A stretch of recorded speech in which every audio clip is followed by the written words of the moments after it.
Cannons fired as dirt and blood spattered up into the air. Bodies of the wounded and dead were left sprawling on the ground, covered in the dirt, blood, and mud of the cannon's blast. This literal hell on earth went on for what seemed like an eternity. By the time 8 hours had gone by, 15,000 troops were hurt or dead, yet the battle raged on until there were 23,000 casualties. Here's a quote by one of the soldiers during the Battle of Antietam, the bloodiest single day in American history with 22,000 casualties. Another terrible battle was the Battle of Gettysburg, the bloodiest battle of United States history, with 51,000 casualties.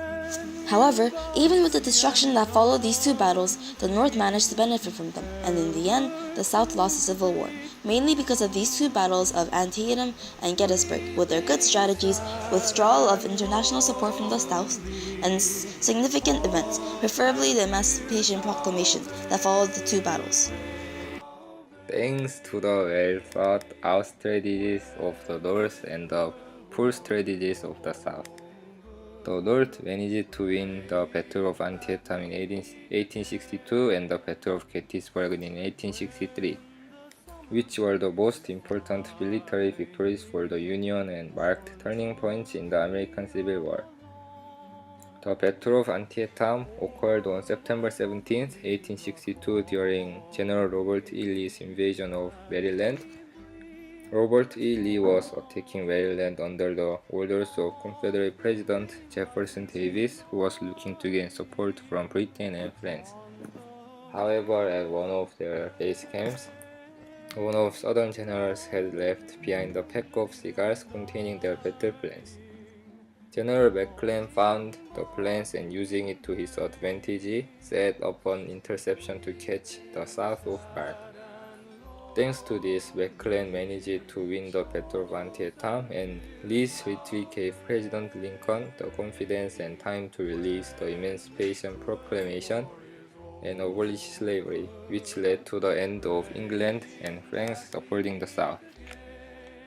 On July 1, 1863, General Lee started another march, this time to Gettysburg, Pennsylvania, which was Northern Territory, which led to the most famous Civil War battle of all time, the Battle of Gettysburg.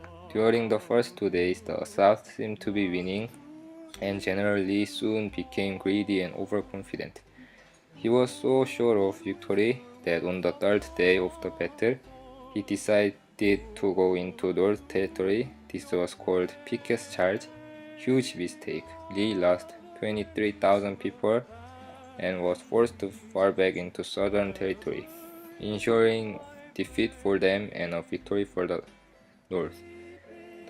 This victory helped people in the North remain confident and helped Lincoln continue as president, also forced the South to never again charge into the North, because that would mean a certain defeat for them.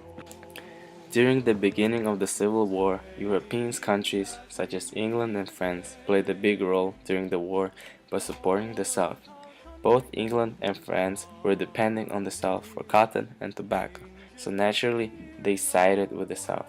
Also, they wanted the Confederacy to become a sovereign nation so that the trading with them would be easier.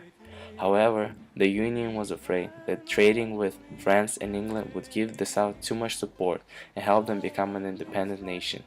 So the Union set a blockade against them, therefore making it impossible for the French and English to trade with the South. People who illegally tried to make passes through the blockade were imprisoned and put in the Union jail. However, the French and English weren't aware that the Civil War was about slavery until Lincoln announced the Emancipation Proclamation. The Emancipation Proclamation made France and England to step back from trading with the South because they themselves were very anti-slavery. They had no idea that the Civil War was about slavery. They thought that the war was about uniting the North and the South. Instead, they turned toward the North, helping them by trading weapons with them, such as the mini-bolt, socket bayonets, Luftwaffe, rifle musket, and cannon abuser. Also, in 1861, an event called the Trent Affair occurred. Rumors were spreading about the Southerners, James Mason and John Slidell, being on a British ship headed toward England, hoping for a chance to receive support for the South. Charles Wilkes, commander of USS San Jacinto, he was a Northerner, ordered to arrest the mail ship. However, even with the Confederates being on the British ship, arresting the ship by the North was illegal by the international law, which had one rule stating that the states couldn't take over any foreign ships, including the British. Angered, the British even sent troops from Canada to the northern border, almost causing a war in the end. To prevent the war, Lincoln released the British envoy. Through all this commotion, the Southerners never received any international support. The Battle of Antietam was known as a turning point for the Union because it provided the necessary Union victory to issue the Emancipation Proclamation. President Lincoln's Emancipation Proclamation was a document issued for the freedom of African American slaves under states which were in rebellion against the North. As a result of this document, about 180,000 black men joined the army to support the North, giving the North a huge numerical advantage against the South. Also, the Emancipation Proclamation itself was a firm demonstration of President's executive war power. Before this document was issued, the Confederates used to use black slaves as a part of their army to support the Confederates and fight against the Union. In order to halt the South's use of slaves, President Lincoln justified the Emancipation Proclamation as a fit and necessary war measure.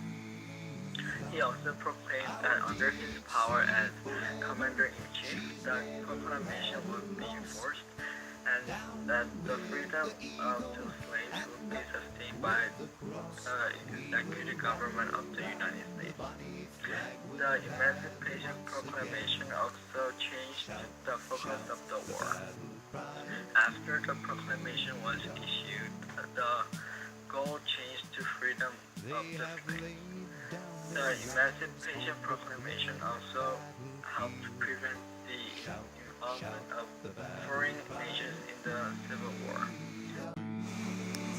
Many lives were lost during the Civil War, and especially in these two battles. However, the men died knowing that they were fighting for what they believed in, no matter which side they were on. In the end, slavery was abolished, and the two conflicting sides united together as one again, the North finally winning after 4 years of war.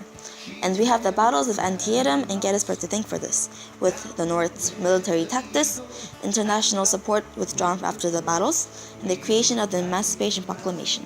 The flag will rally once again. Shout, shout the battle cry of